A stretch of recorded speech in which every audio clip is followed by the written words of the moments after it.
Hay una amenaza para el imperialismo, para el capitalismo depredador que emana desde Washington, desde Estados Unidos. Hay una amenaza por dos frentes, o más bien dos amenazas. Una es sin duda la ruta de la seda, este cinturón que está implantando y cada vez pues con más velocidad China, una ruta de comercio que ustedes ya lo saben y que hemos aquí explicado desde hace mucho tiempo. Y la otra amenaza para este imperialismo y capitalismo depredador, supracapitalismo que emana desde Estados Unidos, es la constitución del BRICS, cada vez más sólido, cada vez más fuerte, y ahora traemos una primicia aquí en el programa, comandado por Eduardo Luque, que trae un invitado de lujo, Ramón Franquesa, una primicia que es la moneda del BRICS, una moneda que sin duda le está quitando el sueño a los poderosos de Estados Unidos.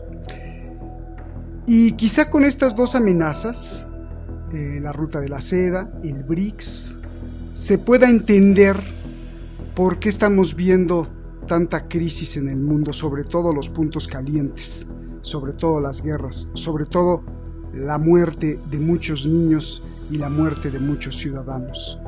Un ejemplo, tan solo un ejemplo, Ucrania, tan solo un ejemplo, la guerra de Israel contra los palestinos. Soy Roberto de la Madrid, esto es Detrás de la Razón, y aquí está Eduardo Luque.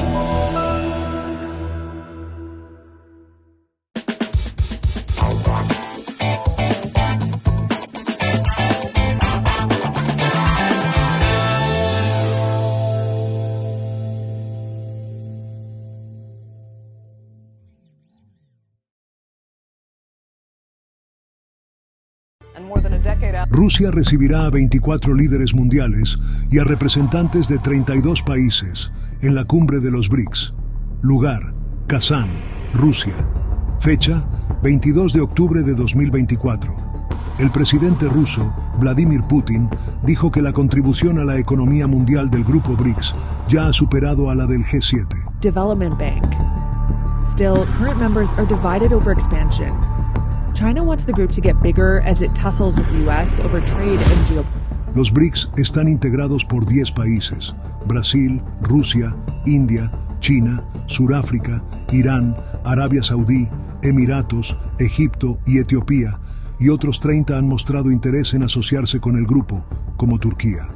Habrá varias sorpresas: el número de países que quieran adherirse y los que serían aceptados, y quienes abandonarían el dólar.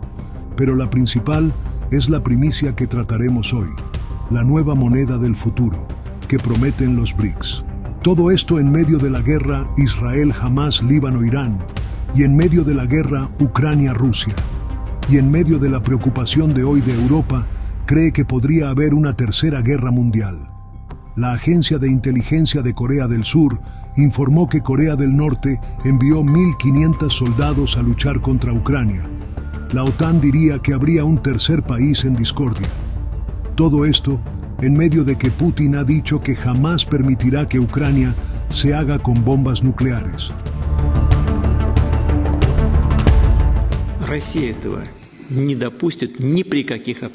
Rusia no lo va a permitir bajo ninguna circunstancia. Sería una provocación, añade, y habría una respuesta apropiada. Ucrania parece tener dos salidas: lo atómico o rendirse.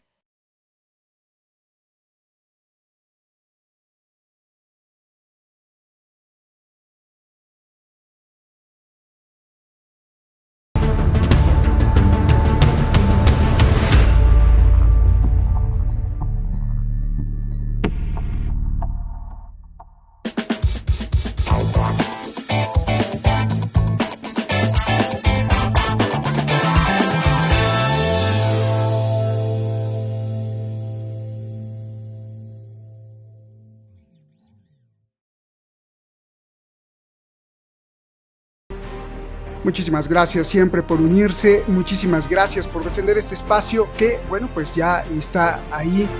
Los programas ya fueron recuperados, 2 programas de Palestina, justo uno con Eduardo Luque que nos habían censurado, bueno, ya lo podemos ver, sin embargo, pues le cortaron varias partes, la censura, y esta censura también se puede explicar desde la guerra híbrida, desde la guerra de quinta generación, en donde pues solamente hay que decir lo que conviene a las grandes élites que controlan no solo el dinero, sino también el poder. Muchísimas gracias, Eduardo. Ya están ahí, está con nosotros Ramón Franquesa. Él es profesor, investigador de la Universidad de Barcelona, profesor en economía aplicada, profesor en economía mundial. Gracias, Ramón, por estar aquí. Eduardo, pues muchísimas gracias por traernos a este invitado desde hace ya mucho tiempo, que también es parte del análisis, parte de incrementar la conciencia. Gracias, Ramón. Y Eduardo, pues la primicia que nos decías, off the record, claro, detrás de cámara, que van a hablar ustedes de una nueva unidad, de una nueva moneda, de una nueva fuerza económica que sin duda va a contrarrestar el dólar, o le va a causar, por lo menos en su principio, un grave dolor de cabeza, y eso se puede traducir en muchas cosas: en ataque a la población, en guerras, en cuestiones geoeconómicas. Y bueno, ya nos hablarás de eso. Así que, Eduardo, adelante, tú tienes la batuta, la primicia. Todos queremos saber cómo se va a llamar la moneda del BRICS, o cómo se podría llamar. Así que adelante, Eduardo, muchas gracias, por favor. Sí, bueno, primero encantado, como siempre, de estar aquí en el programa. Esperemos que hoy lo que expliquemos sea del interés de la audiencia, que yo diría que es un interés que debería ser de un interés de la audiencia, en cuanto a que de alguna forma también nos influirá en la vida cotidiana, no solamente aquí en Europa, sino a nivel mundial. Lo que está apareciendo, el BRICS, este grupo que se va a reunir en Kazán del 22 al 24 de octubre de este mismo mes, de aquí a unas semanas, algunos expertos apuntan que será el nacimiento de un nuevo mundo. No es poca cosa lo que algunos dicen. Lo que ya sabemos, se ha filtrado, es de que se está en disposición de crear una nueva moneda de referencia llamada UNIT, U-N-I-T, y que esta moneda de referencia va a competir supuestamente con la moneda hegemónica hasta el momento, que es el dólar o el euro, especialmente contra el dólar, ¿no?, que es la moneda más hegemónica. Esta moneda, a diferencia del dólar o del euro, especialmente del dólar, es una moneda que va a estar referenciada con cosas reales. El dólar no tiene ya una referencia detrás del dólar, no hay referencia a materia prima o a producción, cosa que sí va a tener el UNIT, que va a estar respaldada en un 40% por oro, es decir, por lingotes de oro físico, y en un 60% por materias primas, y una cesta de monedas en la que, en función de las materias primas, los países que entran en el BRICS aportan esa especie de capital para concluir ese 60% del valor de la nueva moneda.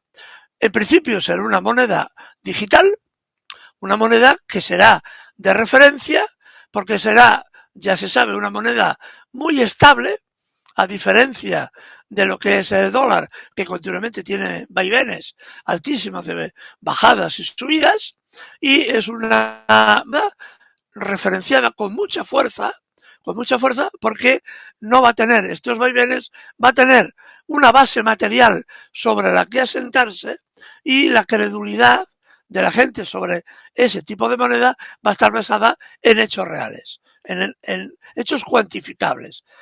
Ahora mismo el dólar, la referencia que tenemos, todos decimos que un billete de $100 vale $100, pero detrás ya no hay, como era en el año 45, una producción industrial enorme. Era, en aquel momento, Estados Unidos era la fábrica del mundo, y había atesorado además el oro de los países que habían intervenido en la guerra mundial. Los tenía prácticamente todo en la reserva de Estados Unidos, en la Reserva Federal. Por tanto, era un país, una moneda que tenía oro para refrendarla. Después cambió. Ya a consecuencia de la guerra Vietnam, después no, me imagino que no la, Ramón, eso cambia, y realmente el dólar se transforma en lo que es ahora, un trozo de papel pintado que Estados Unidos fabrica continuamente cuando tiene deuda, tiene una deuda absolutamente espantosa. Ahora Xavi nos podría poner la viñeta del precio de la deuda del dólar, que está cercana ya a los 36 billones con B, y que los mismos dirigentes políticos y económicos de Estados Unidos ya dicen públicamente que es una deuda impagable. Para que tengamos una idea, la deuda de Estados Unidos anualmente es superior a lo que debe pagar de intereses por la deuda. Es decir, Estados Unidos recoge a través de sus impuestos en torno a 32 billones con B, pero debe pagar en torno a 34, 35 en deuda solamente por los intereses. Así que nada más que paga intereses de la deuda. Entonces, ¿eso es lo que vemos, Eduardo? Esto es lo que es. Ahora mismo tenemos la deuda de 35 billones, casi 36 billones, precisamente, que es lo que debe Estados Unidos. Esta deuda es absolutamente impagable. Entonces, esta es la cantidad que ha de pagar mensualmente. Por ejemplo, si no me falla la memoria, en el mes de julio tuvo que pagar en torno a 130.000 millones en concepto de intereses de la deuda. No pagó capital, sino intereses. Entonces, claro, para poder cubrir el resto, lo que hace Estados Unidos es utilizar su moneda para imponer a los demás países que la gestión económica entre países se haga con su moneda. Eso le permite pagar la deuda y seguir fabricando billetes y meterse en todas las guerras que puede, porque hay que financiar las guerras, y la única posibilidad que tiene para financiar las guerras es emitir moneda, que cada vez más tienen menos valor real, ¿no? Esto es el gran problema de Estados Unidos, y evidentemente los países BRICS esto ya quieren cambiarlo, y lo que están buscando, lo que ya están proponiendo, incluso ya hay un cálculo de la cotización que va a tener, es una nueva moneda que evidentemente a Estados Unidos no le gusta y va a poner todas las dificultades del mundo. Como es una moneda digital, incluso ya sabemos que va a intentar que las conexiones vía fibra óptica, vía cable por debajo del mar, que son las más rápidas, digamos, las pueda cortar o las pueda averiar, ¿no? Para que las conexiones entre los países que estarán formando parte del BRICS tengan las mayores dificultades posibles para intercambiar su moneda entre ellos, ¿no? Esta es una de las cosas que ya comentaremos a lo largo de este programa. Así que esto es lo que tenemos. Y una última idea importante. El BRIC no se limita a una cuestión meramente económica, que ya de por sí es importantísima. Va a abarcar más temas. Por ejemplo, el 14 y 15 de septiembre se reunieron también los países BRICS, los medios de comunicación de los países BRICS y los futuros países BRICS y otras organizaciones de comunicación internacional interesadas. Se reunieron en Moscú, y con la idea de que a través de los medios de comunicación que los países BRICS tienen, la idea de que esta asociación es una asociación en beneficio de todos, no para atacar a nadie. Como se dice, no es que ataca al dólar a Estados Unidos. No, el objetivo es de que el crecimiento económico sea sostenible y sea para todos, no sea para unos pocos solos, ¿no? Entonces, hasta ese nivel se va a estructurar los BRICS, no solamente a nivel político, a nivel económico, sino también a nivel comunicacional y a nivel político. Por ejemplo, hay un factor importante que hay que tener en cuenta. Los BRICS no permiten que entren dos países que estén enfrentados o que uno sancione al otro. Por ejemplo, el caso de Turquía y el caso de Siria. No sabemos cómo pasará al final lo de Turquía, porque el señor Erdogan, ya lo hemos dicho aquí más de una vez, es como una veleta, ¿no? Pero evidentemente esto implica que estos países tienen que llegar a acuerdos para desescalar situaciones complejas. Por ejemplo, lo que se dio entre Arabia Saudita e Irán eran enemigos acérrimos durante décadas por motivos políticos, económicos y hasta religiosos, y de pronto llegaron a un acuerdo de amistad entre ellos, entre Irán y Arabia Saudita, y los dos son miembros de los BRICS.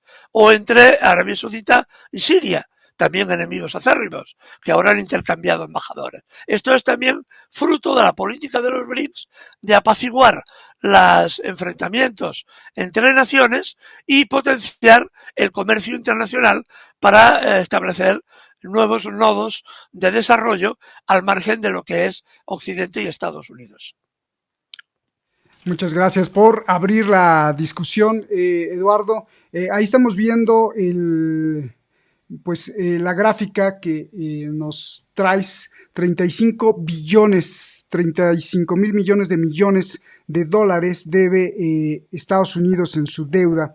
Esto significaría, mientras hablabas, hacía cuentas en la mente, esto significaría que, por ejemplo, si tiene un Producto Interno Bruto de 25 billones de dólares, que la gente, para pagar su deuda, el pueblo de Estados Unidos tendría que no gastar en nada, obviamente no cobrar su salario ni su sueldo, sobre todo los militares que se llevan una gran tajada del Producto Interno Bruto, durante, pues no solo un año, sino como una especie como de 10 años, ¿no? Para empezar a sanear, porque en el primer año no alcanzarían a pagar. En el segundo año probablemente pagarían, digamos, la deuda, pero esto significaría que en 2 años no deberían de comer nadie, ni gastar nada, ni cobrar absolutamente nada. Y así, con el paso de los años, en 10 años, podrían regresar al punto cero, ¿no? Y de aquí viene la pregunta, digo, ya me apuntarás algo acerca de esto que parece como muy infantil, pero que finalmente se podría traducir con la preocupación económica, y para eso está Ramón. Ya me dirás tú, Eduardo, acerca de si tienes alguna precisión de lo que yo estoy diciendo, pero con esto podremos empezar también para preguntarle a Ramón. Quiere decir que con la nueva moneda de los BRICS, Ramón, que tendrás que decir muchas cosas, los países ya no van a enfrentar este problema de endeudarse, porque muchas de estas deudas, lo que menos me preocupa es la deuda de Estados Unidos, lo que más me preocupa es la deuda de nuestros países hermanos. Por ejemplo, en México pues se debe mucho dinero, en Argentina, ¿no? Que hacen o que fuerzan a través de la imposición y por la fuerza, si no es con una pistola en la cabeza, es prácticamente con la pistola en la cabeza, con la amenaza de entonces te cancelo, te compro, entonces te obligan a endeudarte, quieras o no. Y entonces una vez endeudado, pues ya te tienen agarrado del cuello, del pescuezo, como decía mi abuela. Con la moneda BRICS, con la nueva moneda que ustedes nos van a hablar, el UNIT o la unidad, ya los países no tendrán esto, o cómo es, o cuál es la alternativa, o cuál es el oxígeno que viene o la propuesta para oxigenar a los países, sobre todo en vías de desarrollo, que han estado aplastados por la imposición de una deuda sí o sí a fuerza para poder entonces ser manipulados. Adelante, Ramón, y mucho gusto en que estés aquí, bienvenido. Muchas gracias, encantado de estar con vosotros y poder compartir estas reflexiones en un momento tan importante. Yo creo que hay que, en primer lugar, para entender lo que viene, hay que entender la naturaleza de la nueva moneda, porque es una moneda distinta. Cuando pensamos en una nueva moneda, pensamos, pues esto, en un billete con un valor. Lo que hace la propuesta de UNIT es volver al origen, volver 80 años atrás y establecer una moneda virtual que es un tipo de cambio entre las monedas de los participantes. Es decir, deja de existir un jugador que emite la moneda de todos y por tanto se va a un sistema radicalmente distinto. Para un economista serio, lo que sorprende no es que esto se ponga en marcha, sino porque esto no se ha puesto en marcha hace ya muchísimo tiempo. Para entendernos, la fuerza se va a tener una cotización en oro, en petróleo, etcétera. Pero la verdadera fuerza de UNIT va a ser la fuerza de los países que utilizan esa moneda de referencia. Detrás del UNIT lo que va a haber, aparte de unos depósitos de oro simbólicos, lo que va a haber es la capacidad de producir de Rusia, de Irán, de China, de Arabia Saudí, que lo que hacen es establecer una moneda que es virtual. El UNIT lo único que va a ser es un tipo de cambio entre el rublo y la rupia, o entre la rupia y el yuan, o entre... Por tanto, ¿qué volumen de UNITs hay? La suma de todas las monedas de los participantes. Y del valor de esas monedas en la cotización internacional de sus productos. En esta situación deja de haber un jugador que te puede bloquear el crédito, que controla y te sanciona penalizando el uso de esa moneda, cosa que por otra parte es una locura lo que está haciendo Estados Unidos. Estados Unidos se aprovecha de una situación de hecho, de la falta de iniciativa que han tenido los países para atreverse incluso a sancionar por usar el dólar.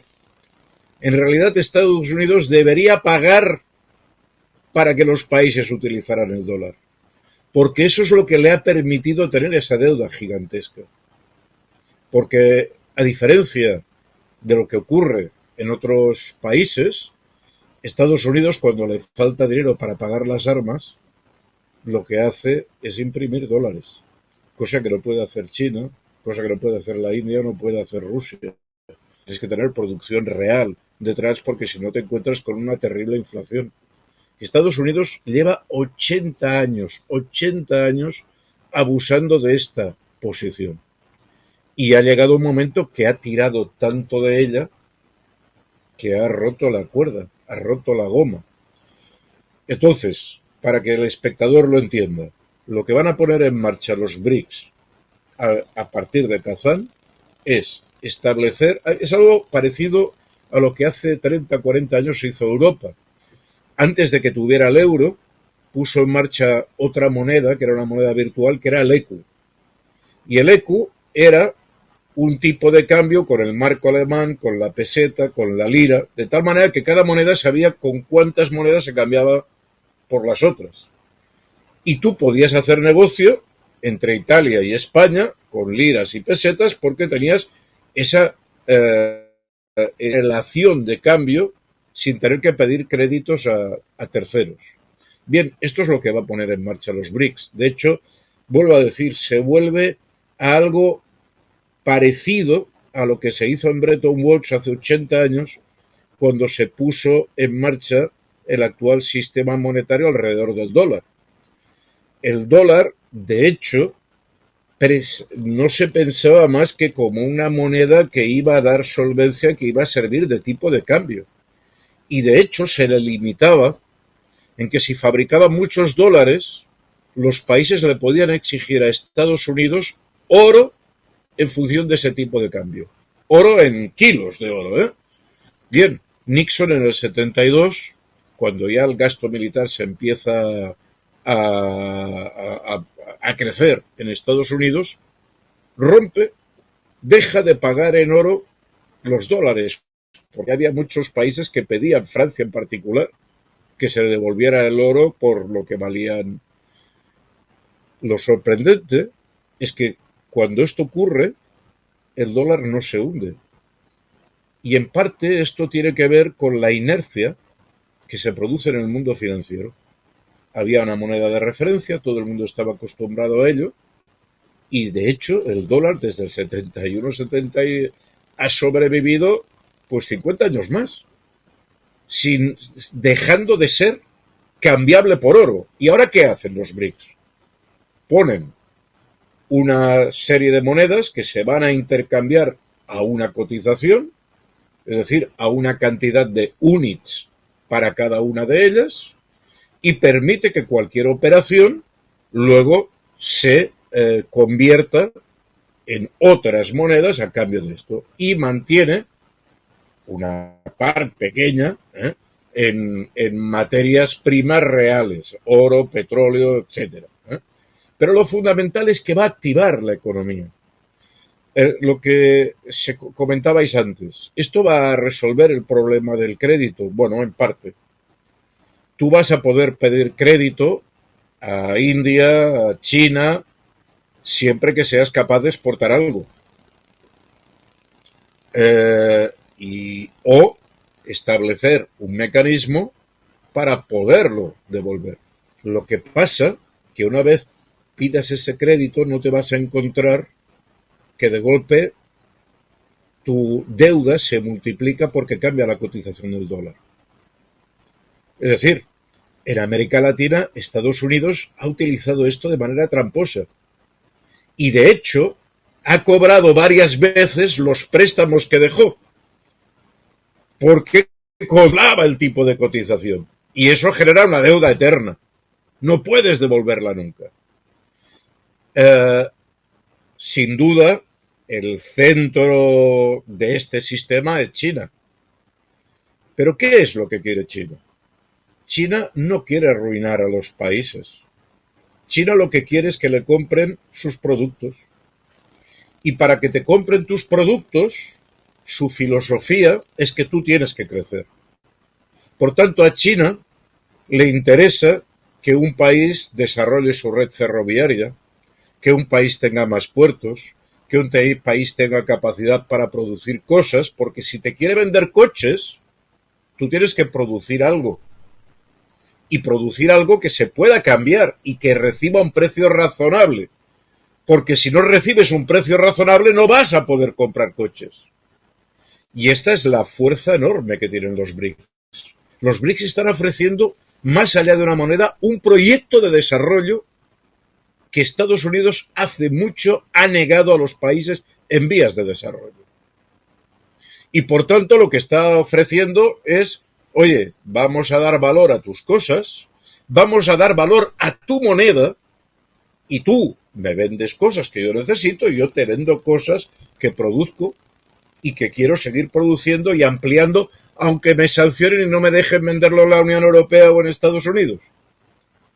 Que es el problema al que quieren llevar a China. Pero claro, también en esto se puede llevar una sorpresa. Hoy, estos, digamos, pensadores que están con una mentalidad de la época del imperialismo, de hegemonía del imperialismo americano, te vienen a decir que China te venda un coche o te venda un satélite o te venda un chip de altísima velocidad es hacerle un favor a China. Y se olvidan que quien se beneficia de este coche o del chip es el que lo compra.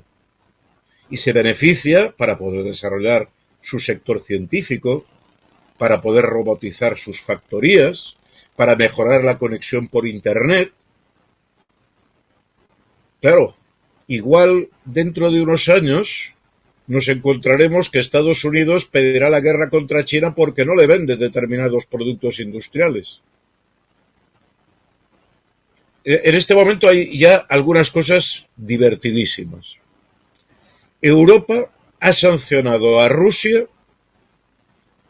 a no utilizar su espacio aéreo. Rusia, simétricamente, sanciona a Europa a dejar pasar sus aviones por Rusia. Consecuencia, las compañías aéreas europeas han perdido el mercado asiático, porque tienen que hacer muchísimas más kilómetros, más horas y consumir más carburante. ¿A quién ha beneficiado la medida? Sobre todo a China. Y ahora las compañías aéreas europeas, empezando por las holandesas, la KLM, de los países más beligerantes en esta guerra, ahora dicen que China está haciendo una competencia desleal.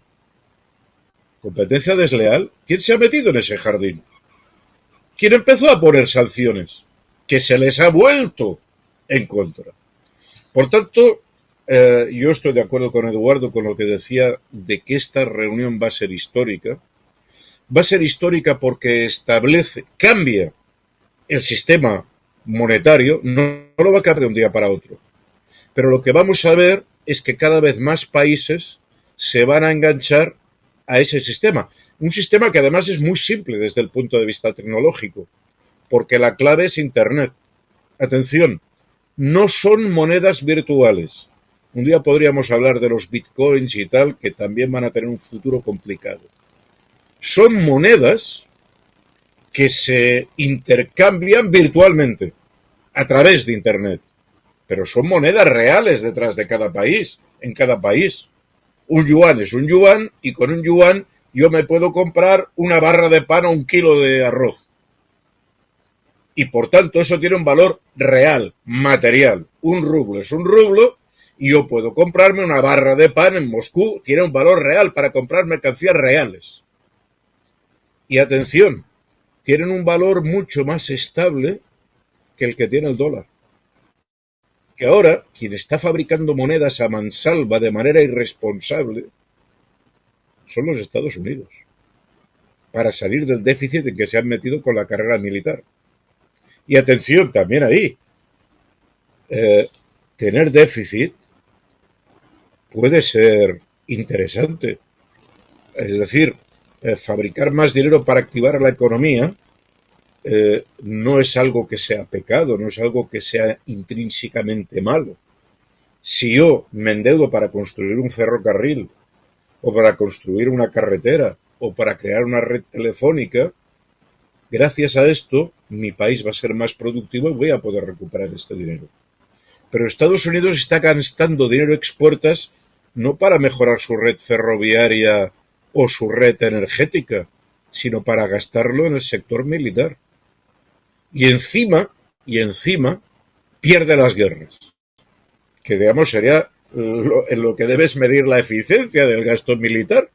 Pero claro, si al final te corren a gorrazos en Irán, en Afganistán, y parece ser, tal como les va en Ucrania, pues que el negocio no les ha salido muy bien, tú estás invirtiendo un montón de dinero que nunca vas a recuperar. Y ese dinero no lo van a recuperar los ciudadanos norteamericanos con mejores escuelas, con mejores transportes, con mejores redes de comunicación. No. Precisamente, gran parte de sus infraestructuras, desde puentes a vías ferroviarias hasta autopistas, están altamente envejecidas. Y están envejecidas porque el Estado no invierte en mejorar en infraestructura, solo invierte en el sector militar. Y ahí invierte una burrada de dinero que jamás se recuperará. Entonces, estamos en el nacimiento de una nueva época, en el nacimiento, pues, de una nueva etapa en que una serie de países van a empezar a utilizar un sistema monetario libre de la dependencia que han tenido con Estados Unidos. Y ahí hay otra cosa, lo que comentabas, ¿no? ¿Y qué pasará con la deuda que hay? Bueno, ahí nos podemos reír un poco. Porque, claro, si se produce una gran inflación, si se produce una caída del dólar en el mercado internacional, pensemos que los BRICS son casi la mitad de la producción mundial, los que están ahora. No sabemos los que se van a incorporar dentro de un año. Yo en este momento que estoy siguiendo, ni tan siquiera tengo la seguridad de saber cuál es el número exacto de países que se van a incorporar en Kazán o que van a pedir formalmente la incorporación. Ya lo ha explicado Eduardo, está Turquía, pero hay países como Serbia, por ejemplo. Países como, es decir, países muy grandes que tienen mucho peso y que veremos qué es lo que va a ocurrir después. Pero si todos estos países, pongamos que se quedan como están, los 11 que están ahora, si estos países dejan de utilizar el dólar, de golpe la inflación mundial del dólar va a ser brutal. Porque lo que va a ocurrir es que la gente se va a deshacer de los dólares. No los va a necesitar para hacer negocios.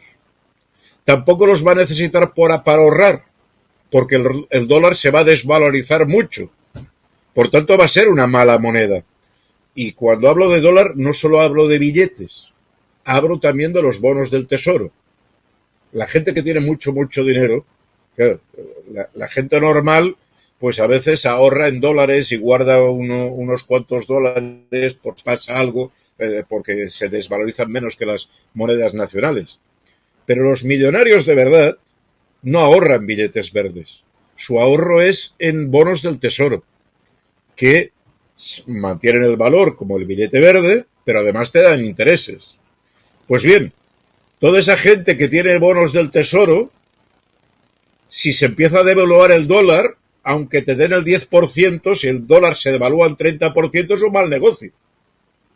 Y lo que va a querer es sacarse de encima esto. De hecho, ya China lo está haciendo. Es uno de los grandes poseedores de bonos del tesoro. Y no lo hace puramente por fastidiar a los Estados Unidos, que igual también. No, lo hace por sentido económico. Que no le pillen con una devaluación. Porque es mucho dinero para el ciudadano chino. Porque el Estado tiene que perder. Por tanto, claro, nos vamos a encontrar con una devaluación acelerada del dólar y una fuga hacia el otro sistema monetario que va a ser más estable.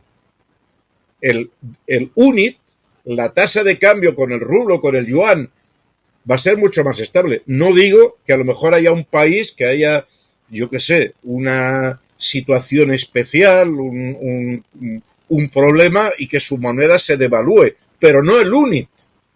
Será ese país en relación a los demás, pero el conjunto de monedas, ese tipo de cambio, como fue el ECO en su momento para la Unión Europea, entonces lo que se llamaba Comunidad Económica Europea, va a ser muy sólido. Y la gente va a preferir tener en referencia a eso que no el dólar. Por tanto, lo que va a ocurrir es que va a haber un cambio profundo. Y un cambio que, una vez acordada la metodología, va a ser, no va a ser de un día para otro, va a ser bastante rápido. Porque hoy en día no es necesario imprimir UNITs. Es simplemente necesario establecer un protocolo de intercambio por Internet entre las monedas y ya tienes en marcha el sistema. Es necesario pues que las tarjetas de crédito acepten cobrar y pagar. Y claro, si hay materia, si hay litros de petróleo, kilos de arroz, barras de pan, los que gestionen los sistemas de pago evidentemente se van a sumar a eso. Porque el que no se sume está condenado. Porque aportan la mitad de la producción mundial. Por tanto, efectivamente, estamos en un momento de cambio en esta reunión de los BRICS. Pero atención, en esta reunión no solo se habla de esto. Hay un montón de cosas que yo creo que son enormemente sugerentes. Se habla de divisa y transacciones bancarias, que va a ser esto, ¿eh? Es decir, cómo yo cambio rublos por rupias o por yuans a través de un sistema parecido al que ahora en Occidente, no en Occidente, en el mundo es el SWIFT. Van a poner en marcha su SWIFT y esto se va a implantar muy rápidamente. No hay que hacer ninguna gran inversión. Es establecer el protocolo entre los bancos y se acabó. Pero hay cosas como, por ejemplo, reconsiderar el ranking de las universidades. Hasta ahora, el ranking de las universidades se establecía en lo que se llamaba el ranking de Shanghái, que era un sistema de puntuar a las universidades por publicaciones, por profesorado, el ranking de Shanghái colocaba a las universidades. ¿Qué ha ocurrido?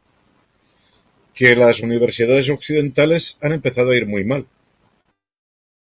España, que tenía unas cuantas universidades entre las 500 primeras, pues hemos dejado de tener entre las 200 primeras ninguna universidad, gracias a los cambios neoliberales en políticas educativas.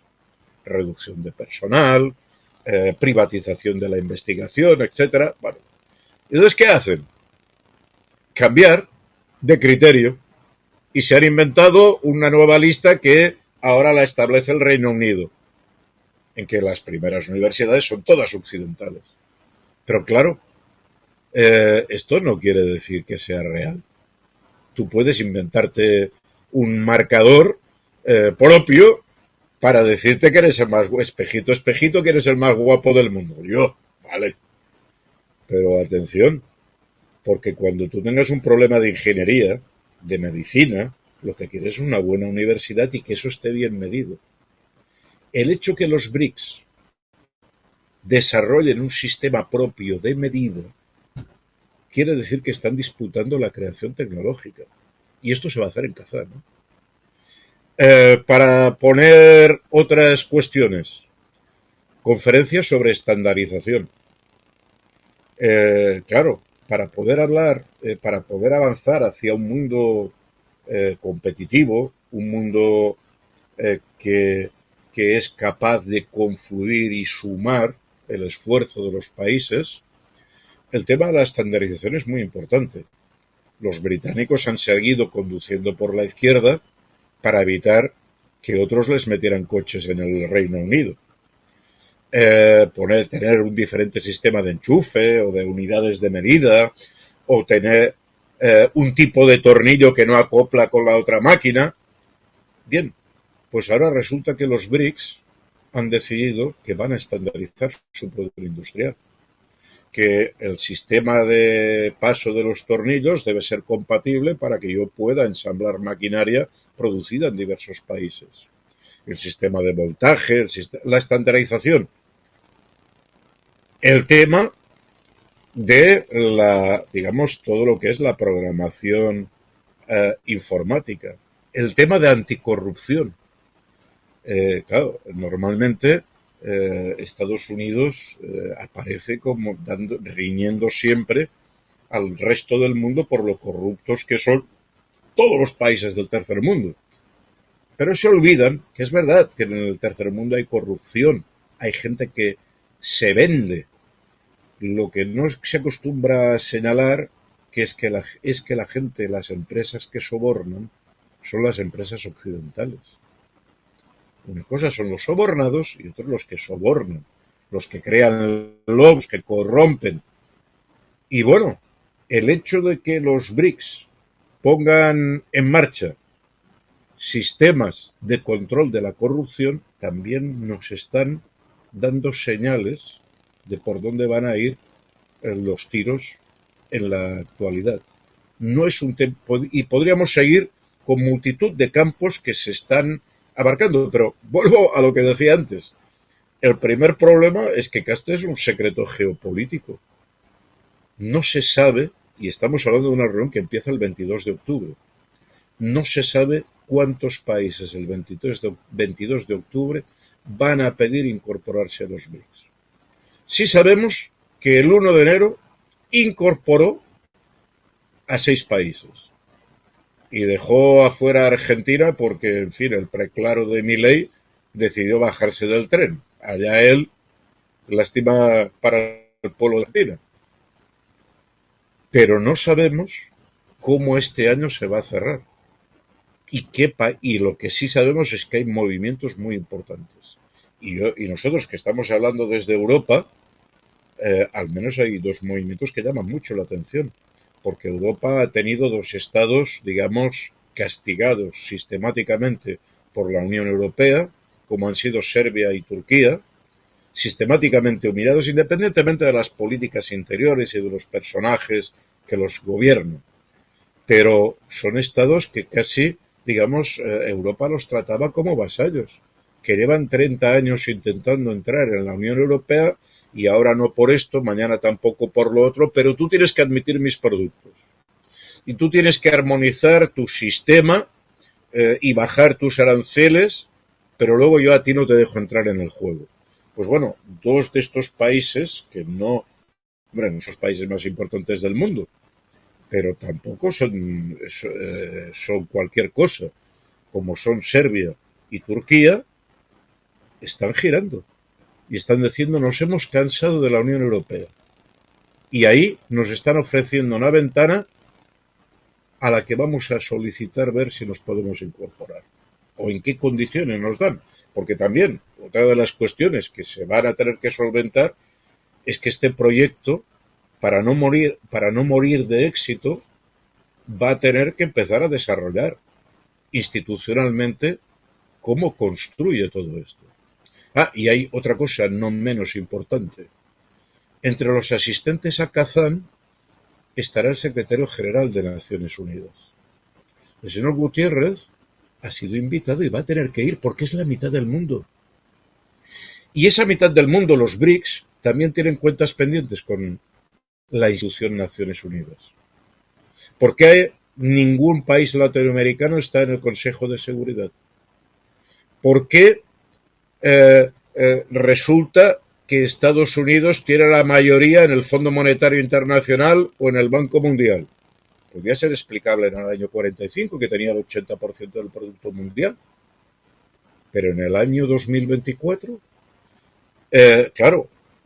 los países BRICS empiezan a cuestionar la arquitectura de Naciones Unidas, sus déficits democráticos, tanto que les gusta hablar de democracia. Y ahí, pues, el secretario general ha sido convocado y va a asistir. Veremos cuáles son los planteamientos que le hacen estos países. Sin duda esto es un proceso que está empezando ahora y va a seguir durante mucho tiempo, pero sin duda también el salto cualitativo de salirse de la jaula del dólar y crear un sistema monetario propio, que no es exactamente una moneda propia, es simplemente poner en valor la cesta de monedas de la mitad de países del mundo. Y hacerlo de una manera en que todos los participantes sean coprotagonistas, no como el Fondo Monetario Internacional, que te dejan entrar, te hacen auditar, pero tú no puedes participar en el control ni del Fondo ni del Banco Mundial. Este juego, yo creo que la reunión de Kazán del 2024 lo va a enterrar para siempre. O va a echar la primera paletada de tierra sobre la tumba de lo que se articuló en Bretton Woods después, al final de la Segunda Guerra Mundial. Algo muy interesante y que tendremos que ver, porque vuelvo a decir, quizás gran parte de las noticias más interesantes todavía hoy no son conocidas. No se ha explicado. Vamos a saber cuando la reunión de Kazán haga públicos los acuerdos a los cuales se ha llegado entre los países que se comprometan a esos acuerdos, que ni tan siquiera tampoco sabemos que 11 ya están, pero hay del orden de 20 más que están orbitando para entrar en ese sistema. Y como decía Eduardo, conocemos algunos de los criterios. Oiga, 2 países que están en guerra no pueden entrar. Arreglen primero su contencioso y después vamos a darles... Pero yo estoy seguro que hay más criterios que conocemos. Y por tanto, ¿cuándo sabremos esto? Cuando se emita el comunicado de la 16 reunión. Esto lleva 16 sesiones ya, conferencias. No es algo que ha nacido ayer. Es una simiente que ha sido sembrada hace 16 años, sobre todo por China, y que ahora empieza a dar sus frutos y empieza a mostrarse al mundo. Bueno, tendremos tiempo para poder volver a encontrarnos y comentar la jugada de los resultados de esta conferencia. Pues vamos a estar pendientes de a ver quién entra. Yo creo que eso es muy importante, pendientes de la declaración final de esta reunión en Kazán, una ciudad muy bonita ahí en Rusia. Eduardo, antes de preguntarte, para no extendernos mucho, pero antes de preguntarte los riesgos, los peligros que puede tener esta gran aventura como promete ser, y sobre todo darle el oxígeno, la respiración que nunca han tenido los países en vías de desarrollo. Antes de preguntarte por todos estos peligros, ya mencionó una plataforma del modelo actual de producción que sería la educación, el conocimiento científico, pero hay otras plataformas, ya la mencionó Ramón, pero hay otras 2 plataformas muy importantes. Uno es la militar, que sin duda eso te lo haré en la siguiente pregunta, en los riesgos, pero la otra, que es no menos importante y quizá la más importante, porque no estamos constantemente en guerra todos los demás que no están en guerra, o sea, no nos está a España o a México o a Estados Unidos o incluso a Rusia, en la capital Moscú, pues no le están cayendo constantemente misiles, que ahora sí, bueno, pues de pronto sí, pero Pekín no. La más importante entonces, insisto, si no es la guerra, si no es el aspecto militar, es la plataforma por donde se mueve la comunicación, la información, sobre todo económica. Y esto es los satélites en el espacio y los cables submarinos. Si no hay esta infraestructura, no hay ni comercio, ni interrelación, ni nada, no hay nada. Regresaríamos al teletipo, ¿no? Al telex. Podríamos regresar gradualmente, pero si se cae esto, hoy no pasaría pues absolutamente nada de comercio, ni de intercambio monetario, ni nada. Entonces, la pregunta, Eduardo, es: ¿cuál es la perspectiva, cuál es el proyecto, cuál es el plan que tienen los BRICS para justamente, no me gusta la palabra dominar, pero bueno, para dominar este aspecto? Porque justamente el modelo actual de producción implantado por el capitalismo depredador, me encanta esta palabra de depredador porque es un depredador total, que emana desde Estados Unidos, pues tiene cooptado justamente eso, tiene dominada las rutas de la información y de la comunicación, vía internet por debajo del agua, o vía internet por el espacio en los satélites, y ahora con Elon Musk, pues más.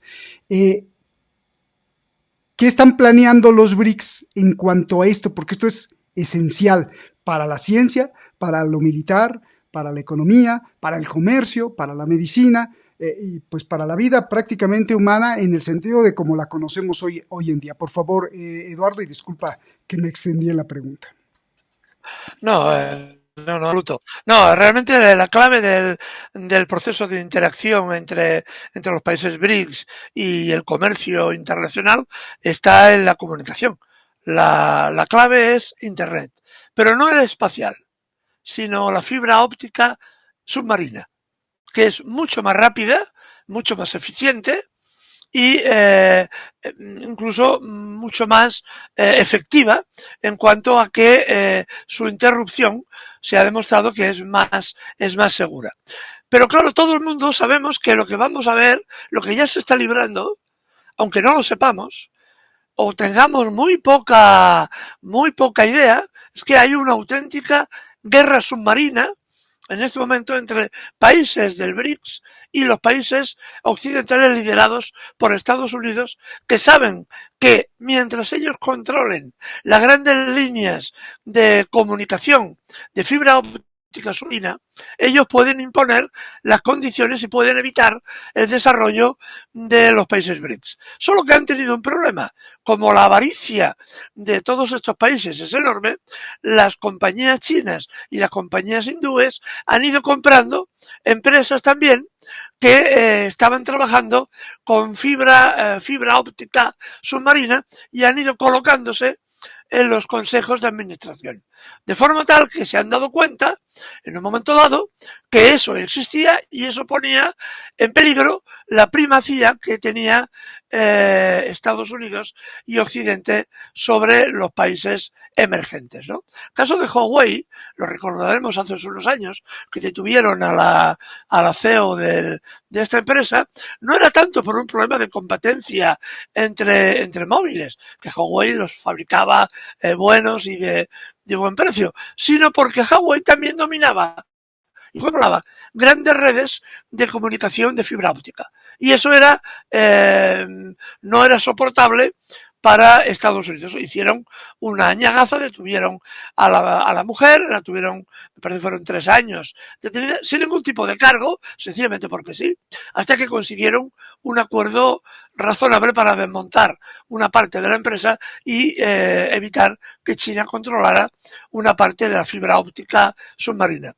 Pero esto es un tema que provoca no solamente una guerra comercial, sino una guerra de verdad de las otras. Es más, Rusia, que en esto actúa con una cierta adelanto, con una visión estratégica, ha creado una serie de submarinos de la clase AS-31 especializados en dos cosas: en atacar las redes de comunicación adversarias y defender las propias.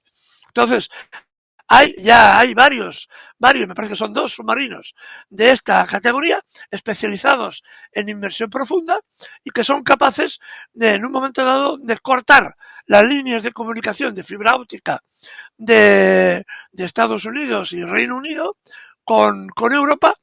Y evidentemente son capaces, en caso de necesidad, para eso se han creado, de neutralizar los submarinos enemigos que tengan la misma función. Hoy un corte en las líneas de suministro de Internet puede provocar más daños que un ataque nuclear, porque evidentemente hay muchas infraestructuras críticas que están basadas en la interacción de Internet, y Internet es la que posibilita, pongamos por caso, la automatización de una central nuclear. Funciona en gran base, en gran parte, a la automatización que proviene de Internet. Si eso se corta, eso provoca gravísimos daños en estas estructuras y, por tanto, genera una posibilidad real de grandes accidentes con miles de víctimas, ¿no? Así que hay una batalla submarina en la que los rusos ya llevan trabajando y creando este barco. También han creado un barco, se llama de tipo Yantar, es un barco de superficie, también especializado en el tendido del cable óptico y, si es necesario, en el corte del cable óptico adversario, ¿no? Porque evidentemente lo que va a hacer Estados Unidos es intentar evitar que los países del BRICS crezcan y se consoliden. Esto es lo que va a intentar. Porque además de lo que ha dicho Ramón, hay dos cosas que son importantes también que va a crear los BRICS y que se dará el espaldarazo en Kazán. Uno es un nuevo sistema de seguros para barcos, de seguros de todo tipo, que va a ir sustituyendo también a la primacía, por ejemplo, del Reino Unido y de las grandes compañías como Lloyds, que eran las grandes aseguradoras desde el siglo XVII en el Reino Unido. Y por otro lado va a crear también una agencia de calificación de los BRICS. ¿Qué es una agencia de calificación? Es la que estudia los balances bancarios, pongamos por caso, de un banco o de una institución financiera, e indica qué grado de solvencia tiene esa institución, si es fiable o si no es fiable. Evidentemente, después de la experiencia de la crisis desde 2010, cuando las grandes agencias de calificación norteamericanas dictaminaban que tal banco era absolutamente solvente y le daban puntuación máxima de solvencia, y a las 48 horas este banco, los Brothers, quebraba y se hundía y arrastraba con él toda la crisis financiera del 2008-2010 en adelante, ¿no? Así que se van a crear estas agencias de calificación para que todo el mundo sea consciente de que ese banco es solvente, ese banco no es solvente, al margen del control que tenía Occidente sobre eso, que ya hemos visto que era una gran engañifa. Y ahora vemos otra cosa importantísima que está haciendo China. Y los demás países, también de los BRICS por su parte, también lo están haciendo. India lo está haciendo, Pakistán. Es decir, se está moviendo muchísimo en la creación de líneas de fibra óptica propias de cada país para conectar países entre sí que puedan establecer un comercio rápido a través de esta nueva moneda que se va a crear, ¿no? Es vital que exista estos cables de fibra óptica, porque esto te permite pasar de lo que quieran hacer o de las condiciones que imponga Estados Unidos u Occidente. Esto ya está bastante avanzado, ¿eh? Se piensa, en el mapa tenemos un diseño sacado de un de un periódico estadounidense entre 1989 y el 2026. Estamos ya a la vista de 2 años, la extensión enorme, por ejemplo, vemos una gran parte de la costa de África que ya está prácticamente conectada por estas líneas de fibra óptica, ¿no? Esto es fundamental. Sin esto, todos los demás planteamientos quedan cojos y quedan limitados, ¿no? Esto es lo que ha visto claramente. Y yo apunto una última idea ya, porque nos estamos tal vez alargando un poco. Esto no va a ser gratis ni fácil. Los que analizamos, intentamos analizar lo que ocurre en el mundo desde nuestra limitación, nuestras enormes limitaciones, vemos, por ejemplo, como 2 guerras que están en curso en este momento y una tercera que es una amenaza latente, que es la de la guerra en Asia Oriental, en torno a Taiwán, vemos como la guerra de Ucrania y la guerra de Palestina tienen un objetivo claro, tienen un objetivo de limitar, constreñir, modelar, intentar evitar que el proceso de creación de los BRICS se fundamente y tenga una consolidación. Hubo un momento, hace aproximadamente 8 o 9 años, ahora están saliendo documentos muy interesantes, ¿eh? Esperamos nuevas revelaciones en las próximas semanas, en la que había incluso de discusiones en la Unión Europea por el interés que ya suscitaba hace años el tema de los BRICS y el planteamiento de que una unidad con los BRICS favorecería el desarrollo de la Unión Europea. Todo eso ya ha quedado en agua de borrajas, ¿no? La guerra en Ucrania impide precisamente cualquier acercamiento de la Unión Europea al mundo BRICS. Esto va a ocurrir durante décadas. Durante décadas vamos a estar de espaldas a los BRICS. Pero había que hacer la guerra a Rusia, había que hacerla para evitar que los BRICS se consolidaran. Eso es lo que pensaban el Estado Mayor norteamericano incluso desde la época de Obama, no es precisamente desde hace 2 días. Este planteamiento es bastante antiguo, ¿no? El objetivo, el enemigo era Rusia, era Estados Unidos en la época de Obama, especialmente Obama, creía todavía en el manifiesto de la nación elegida, ¿no? Y calificaba a Rusia de una gasolinera que tenía bombas atómicas. No ha habido mayor error hecho desde un político como previsión estratégica, precisamente la que hace Obama al decir esto, ¿no? Pero ya había esa idea, al menos esa suposición, de que Europa podría enlazarse con los BRICS a partir de Rusia o a través de Rusia, que era uno de los objetivos de Putin. Precisamente, es decir, históricamente ha mantenido la idea de una alianza con Alemania y Alemania en Europa para fortalecer a uno y a otro, ¿no? Esto se ha roto y lo rompe Estados Unidos precisamente porque no quiere de ninguna forma que los BRICS se consoliden y para hacerlo había que destruir a Rusia, obviamente. La cosa no está saliendo como están pintando, sino bien al contrario, ¿no? Y el otro gran caso era Palestina. Había que atizar la guerra en Palestina con el objetivo de atacar a Irán. Irán es el gran enemigo ahora. El gran Satán, es el gran Satán para Estados Unidos. Irán es un país enorme, con una población enorme, con recursos naturales muy importantes y un país clave en todo Oriente Medio. Por tanto, había que destruir a Irán, había que atacarlo, había que arruinarlo, de ahí las sanciones históricas al país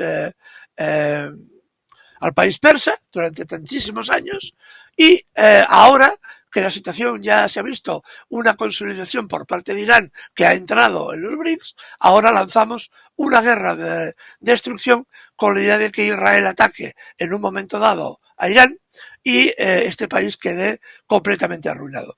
Un error, un nuevo error estratégico. Esto ya podemos decir, no va a suceder así, ni muchísimo menos. Y es un error más del conjunto de Occidente que ha equivocado completamente su estrategia y su política. Ni se ha ganado la guerra en Ucrania, ni se va a ganar la guerra, y no va a ganar la guerra en Oriente Medio, ya lo digo, a pesar del inmenso sufrimiento que están soportando la población palestina y la población libanesa. La guerra no la van a ganar. El objetivo de destruir a Irán no se va a conseguir, sino bien al contrario. Y es una cosa que podemos hacer ya esta previsión por lo que estamos viendo, ¿no? Aunque siempre es posible que la locura todavía incida más en algunos de los dirigentes políticos que estamos viendo.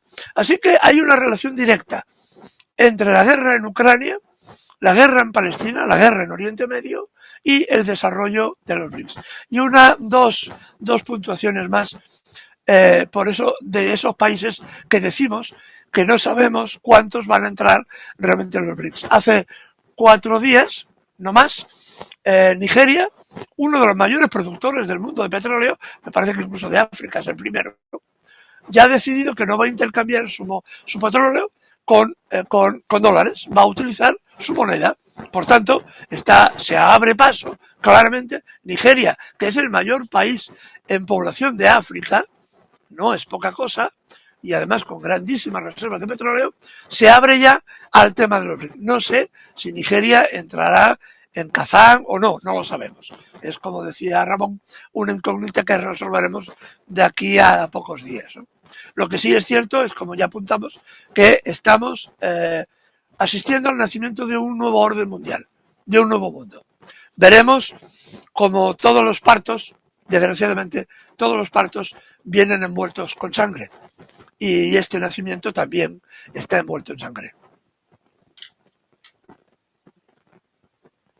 Implacable como siempre, Eduardo. Todos los partos duelen, vienen envueltos en sangre, pero la sangre no necesariamente significa tragedia, sino el alumbramiento, el nacimiento de algo, pues puede ser demasiado positivo, como también puede ser que no. Y por eso te quiero preguntar varias cosas, Ramón, pues ya para ir cerrando el programa. Riesgos. ¿Qué riesgos hay? Si es que tú has visto algunos riesgos, yo veo algunos riesgos, tú escogerás cuál. A ver, la camarilla del Fondo Monetario Internacional, del Banco Mundial, las grandes corporaciones encabezadas por BlackRock, Vanguard, State, que maneja prácticamente pues más de la mitad del dinero del mundo capitalista, se van a quedar con los brazos cruzados, van a decir, bravo, qué bueno que viene el BRICS, o van a hacer algo, o van a intentar hacer algo, uno por ahí. Y estas ya sabemos que financian guerras, ya sabemos que financian desestabilización, ya sabemos que financian muchas cosas. 2, ¿qué garantía hay de que instalándose el BRICS no vaya a pasar que uno de los miembros poderosos del BRICS, pues de pronto le entre la melancolía por el dólar o se empiece a comportar, como le gusta las palabras al Departamento de Estado de Estados Unidos, en una conducta maligna, y empiece a favorecer a Estados Unidos, ¿no? Y entonces el consejo, me imagino, el consejo de los BRICS se junta y le dice, no, te tienes que comportar porque no puedes estar aquí en los BRICS promoviendo el capitalismo de Estados Unidos o el dólar, ¿no? Pero si eso pasaría, no estaríamos cayendo otra vez en lo mismo que nos hizo Estados Unidos a pues, todos los países. ¿No te gusta cómo me comporto? Pues te sanciono el atún, te sanciono el petróleo, te sanciono el SWIFT bancario. ¿Qué peligro hay de que eso no lo cometieran? Por ejemplo, los BRICS. Tercero, había por ahí un señor que se llamaba Prashad, que pues es un marxista contemporáneo, que pues le gustaba la idea de los BRICS, pero que decía que quizá no tuvieran tanto éxito porque había un grave riesgo, que estaban siguiendo las mismas políticas neoliberales. Entonces, y que eso pues no conllevaría a la implementación de un buen marxismo, como se plantearía en un estadio, primero el socialismo y luego el comunismo, para el bienestar de los pueblos del mundo. Y cuarto, ya lo apuntó y es la misma pregunta que al principio, ya lo apuntó Eduardo, el ahora o nunca, pero ya no en los eventos como Ucrania o como Palestina, o como se ve claramente que lo de Palestina, Israel, Hamas, Israel, Hezbollah, es en realidad Estados Unidos contra el bloque opositor encabezado por Irán, por ejemplo, ¿no? Ya no en esos puntos calientes, sino ya un ataque directo al corazón, y el corazón sería China y Moscú, o bueno, primero China, porque ese sería el corazón de los BRICS, que es el motor más potente de los BRICS. Y los riesgos que tú veas, ¿no? O no sé, porque todo parto tiene riesgo también. Por favor, Ramón, te escuchamos. Sí, vamos a ver, es evidente que tenemos gravísimos riesgos. El planeta los tiene, ¿no? Pero no son provocados por los BRICS.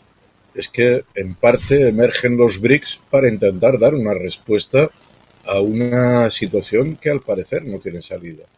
Volvamos para atrás. En 1990 acaba la Guerra Fría y hay un país que lidera el mundo, que controla su sistema monetario, que controla el sistema de Naciones Unidas. Y esa hegemonía no la utiliza para resolver los conflictos en el mundo. Por ejemplo, el conflicto de Oriente Medio. No hay que ser especialmente listo para darse cuenta que ese conflicto solo se soluciona con un reconocimiento del Estado palestino y un camino hacia establecer condiciones de convivencia. ¿Pero qué es lo que han hecho? Han aprovechado esta situación para intentar dinamitar el mundo. El conflicto en el Oriente Medio, lejos de resolverse, se ha agravado. Las condiciones iniciales que había en los años 90, es decir, acabamos con la Guerra Fría, Rusia cumplió con su parte y disolvió el Pacto de Varsovia. Se retiró de media Europa. Estados Unidos no. Sigue conservando las bases militares con las que ocupó Alemania en 1945.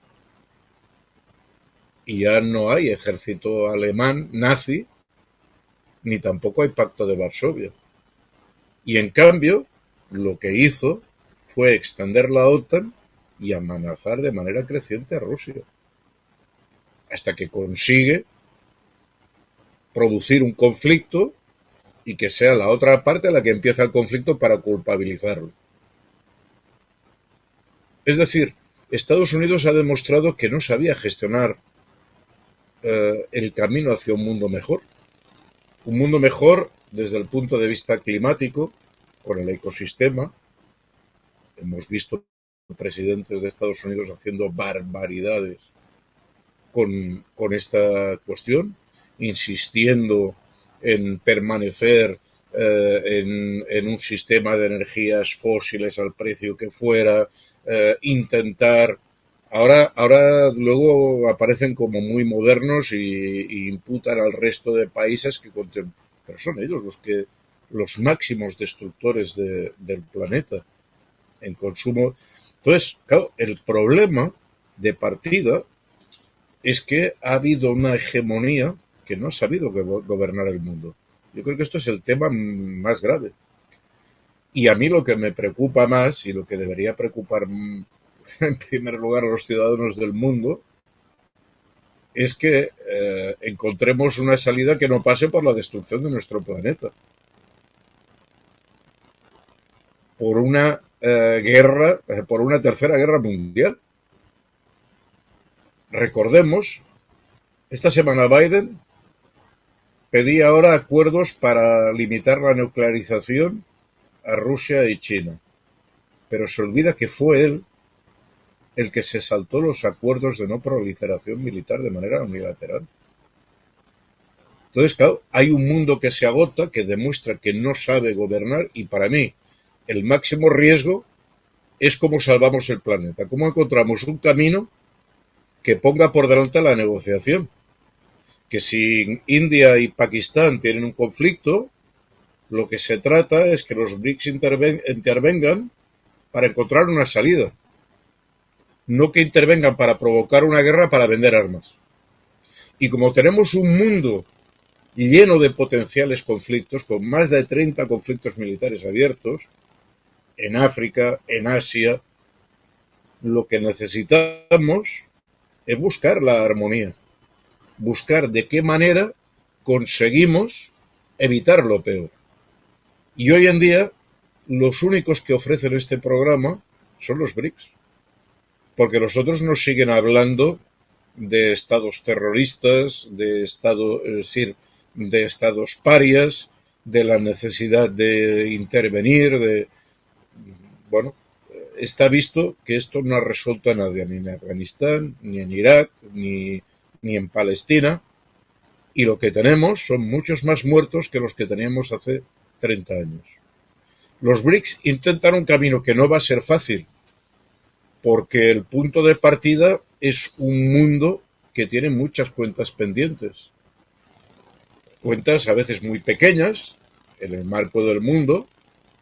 Recordemos la crisis de Ruanda, entre dos etnias, que llevan a una masacre y a un genocidio brutal, y algunas de muy grandes entre las potencias nucleares. Y hay que intentar promover aquellas formas que permiten encontrar caminos que, aunque sea con cierto tiempo, desactiven las sendas más peligrosas. Los BRICS tienen riesgos entre ellos. Bueno, van a tener que encontrar el camino para autogobernarse y respetarse. Por ejemplo, la moneda que proponen, para venir a la discusión de hoy, es un sistema razonable. De hecho, vuelvo a decir, es que no están inventando nada. Están volviendo a lo que Keynes en su momento propuso en el año 42-43.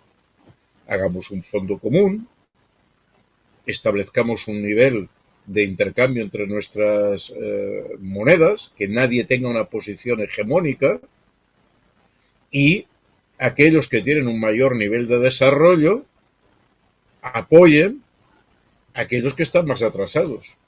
Hay que decir que después de la Segunda Guerra Mundial, esta receta funcionó por una parte del mundo. Gracias a esas políticas se reactivó Europa y Japón.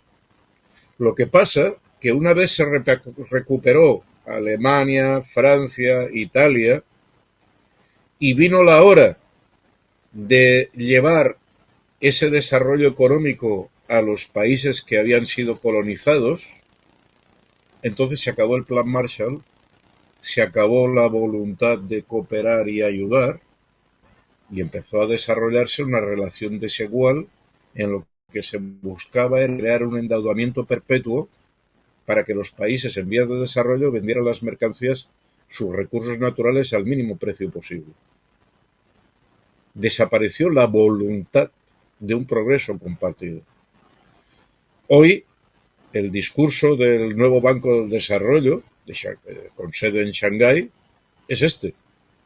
Yo no sé si van a mantenerlo, o dentro de 20 años van a engañar a la gente y van a hacer lo mismo que han hecho los norteamericanos. Mira, casi por suerte, igual cuando pase eso yo ya no estoy, ¿no? Pero a día de hoy, los únicos que hablan ese lenguaje, que dan una salida a la población de Etiopía, a la población de Egipto, a la población de Tailandia, que también se ha pedido incorporar a los BRICS, es este proyecto, no hay otro. No hay otro. Porque lo que proponen los Estados Unidos y la Unión Europea es la sumisión al resto del mundo. Que para que a mí me vaya bien, a ti te tiene que ir mal. Esta es la filosofía profunda que hay. Claro, yo creo que para la mayor parte de la población del mundo está claro cuál es el camino mejor que nos queda. Pero fíjate, incluso para los países ricos.